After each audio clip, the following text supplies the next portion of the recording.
थाली हो देवलोक से आई मैया काली हो मनी जल्दी सजाव तू थाली हो मनी जल्दी सजाव तू थाली हो तनी घिउआ के दिया ना बारना मोरी मैया के आरती उतारना तनी घिउआ के दिया ना बारना देवी मैया के आरती उतारना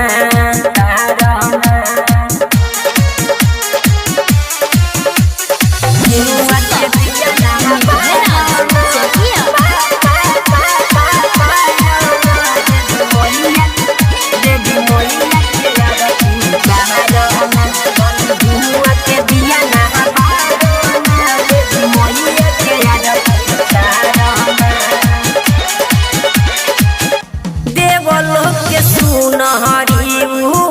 बारिश कुमार हो एतने सपोर्ट धनी करी दो हमार हो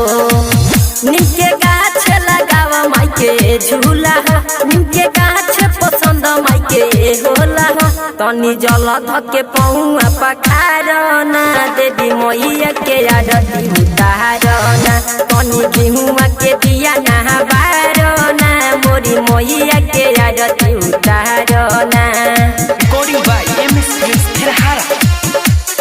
घिउआ के दिया ना बारना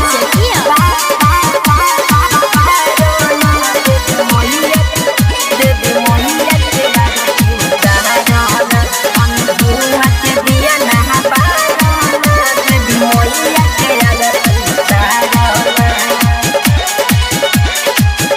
परवेश पढ़े निके बजाव तू भजन हो बजाव तू भजन हो राइटर माले आपात खारी चरण हो संजीव आशिक के तुहुनु बोलावना सबके सेवा में तुहुनु लगावना कही पंडित के पचारा पढ़ावना तनी मैया के आरती उतारना तनी घिउआ के दिया ना बारना देवी मैया के आरती उतारना।